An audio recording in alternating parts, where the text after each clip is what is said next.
Alors, David Turcage, président d'iWave 360, vient de nous rejoindre. On va parler avec vous de ces marchés. Est-ce que, alors, tout d'abord, on va vous faire un point sur cet indice parisien que vous suivez évidemment, comme beaucoup d'autres indices. Est-ce que vous pensez qu'on peut avoir une petite accélération à la hausse là aujourd'hui ?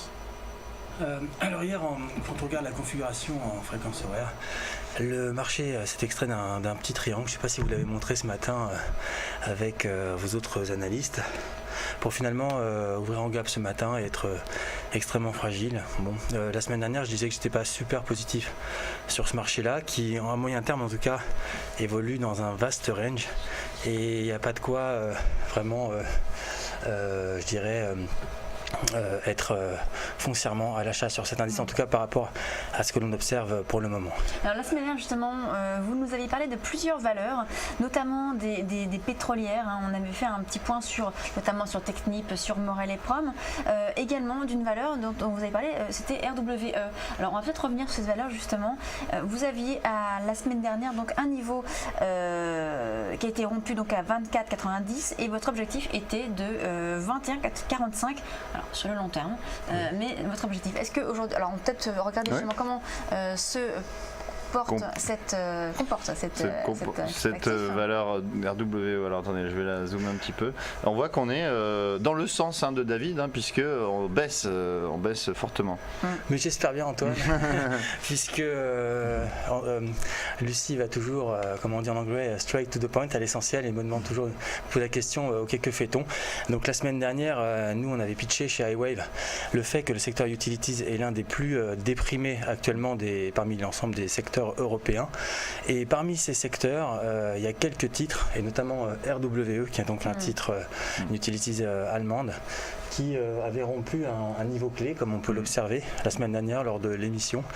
Et depuis, bien que le CAC et les indices européens se sont soutenus, ils ne sont pas complètement baissés, ils sont stabilisés, et bien RWE affiche une performance par rapport à la semaine dernière de moins 8%. Donc on avait proposé à la vente la semaine dernière, effectivement. Et ce matin, une ouverture en gap baissier, ce qui est encore très mauvais, une nouvelle de plus pour la valeur. Ouais. Effectivement, j'espère bien qu'en général ce qu'on pitch paraît intéressant. Donc là on est aux alentours de 22, donc le 22,30. Donc cet objectif de 21,45, on peut l'atteindre à quel horizon? En fait, alors sur cette valeur, ce qui est intéressant, comme elle fait partie d'un secteur les plus faibles, et dans son secteur elle-même, elle fait partie des titres les plus faibles. On a vu que les indices européens se reprendre un peu hier, et pour autant, elle a poursuivi à la baisse.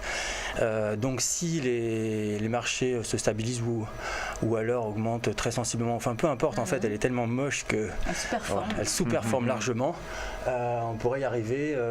Alors elle est à combien là aujourd'hui? Elle est à 22,33 exactement. Bon, on devrait y arriver sous peu, peut-être sous la semaine à peu près. D'ici la fin de la semaine. Voilà, mais le meilleur timing, je rappelle pour nos auditeurs, c'était la semaine dernière lors de votre émission.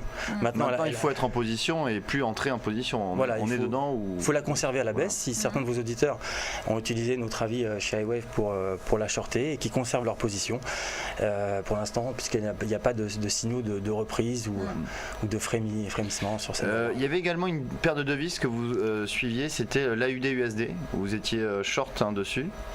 Juste le rappel, on avait c'était un graphe en Ishimoku, donc où on avait donc la sortie par le bas du support et avec un objectif à 0,7910.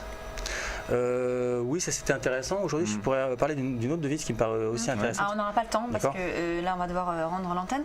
Juste, donc peut-être terminer sur la USD. Oui, écoutez, on voit que sur le graphique, on a une cassure de 0,85 et alors on est en monthly, bien sûr. Donc voilà. Donc votre objectif sur cette paire? Alors en termes d'analyse en Ishimoku, ça serait 0,7910, puisqu'effectivement le graphique a rompu la partie basse du nuage Et on voit que 0,7910 correspond à la fois à la SSB, donc la partie basse du nuage, vous voyez cette ligne droite, et qui est précédée de la Kijun en vert, donc c'est un gros niveau 0,7910. Encore une petite baisse donc sur la grille USD. Oui. Merci beaucoup David Turcage, donc iWave 360. C'est le moment de notre point pédagogique. Non, pas du tout. Ah mais non, on n'a pas cette vidéo pédagogique. Non. Et ben non, donc on a le temps, on peut rester avec vous. Ouais, je peux parler pédagogie si vous voulez, si vous avez des questions. On va rester un petit peu encore avec vous. Ok, chouette, j'aime ça. Bah écoutez, on pourrait parler pédagogie sur l'Ishimoku par exemple, puisque c'est vrai que c'est une technique qui n'est pas forcément très connue du grand public. Comment expliquer, comment mettre un objectif, un stop et avoir un signal sur cette...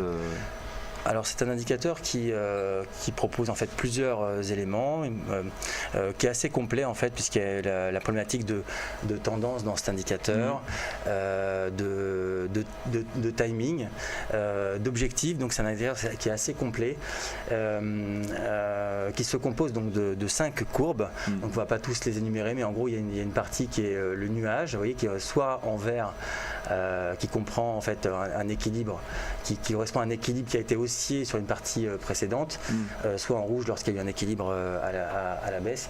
Et donc il y a une partie tendancielle et ce qui compte en fait c'est la position du graphique par rapport à ces 5 courbes. D'accord. Et la manière dont ces courbes s'articulent aussi entre elles.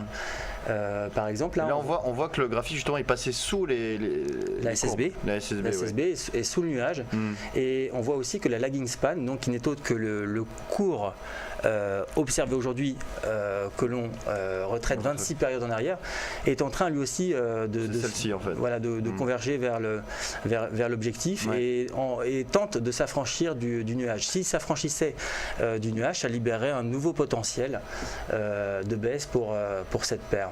C'est un peu difficile de décrire en fait, même pédagogiquement, en quelques minutes. Oui, c'est un indicateur qui prendrait une journée. C'est une discipline assez compliquée. Voilà. Ça prend un peu de temps quand même avant de maîtriser cette discipline. Alors, c'est la fin de Direct Investisseur. Là, pour le coup, on va retrouver tout de suite Alexandre Baradez à nouveau pour voir avec lui le sommaire de son émission du Market Live. Alors, vous, là, cette semaine, avant de le retrouver, cette semaine, là, vous allez aller sur quel type d'actifs ? Alors, il y a une paire qui m'intéressait, c'était le CAD yen aussi. Le CAD qui représente la baisse pour la baisse du pétrole en fait, forcément, et le yen qui représente l'incertitude vis-à-vis des marchés. Donc il y a une forte volatilité sur le CAD yen qui est extrêmement intéressante, et cette paire est en train de baisser considérablement. Donc je vais chercher à trouver des points d'entrée en fréquence horaire ou 5 minutes sur cette paire. Donc on verra justement la semaine prochaine, on vous interrogera la semaine prochaine sur cette paire, le CAD yen justement. Très bien. Alors, donc vous dites par exemple sur cette paire. Justement, nous l'avons, nous pouvons la voir à l'écran, ce CAD yen, voilà. Ah, effectivement, je vous en avais déjà parlé la semaine dernière. Et en fait, ce qui est intéressant, donc point de vue pédagogique toujours, c'est que le CAD représente la baisse du pétrole. C'est une économie qui est liée à l'évolution du pétrole. Et le yen, l'incertitude pour la situation future. Donc les variations. Oui, c'est une devise refuge, le yen, effectivement. Quand les marchés baissent, le yen progresse. Voilà. Et donc là, on est en duplex avec Alexandre Baradez. De toute façon, on va devoir rendre l'antenne.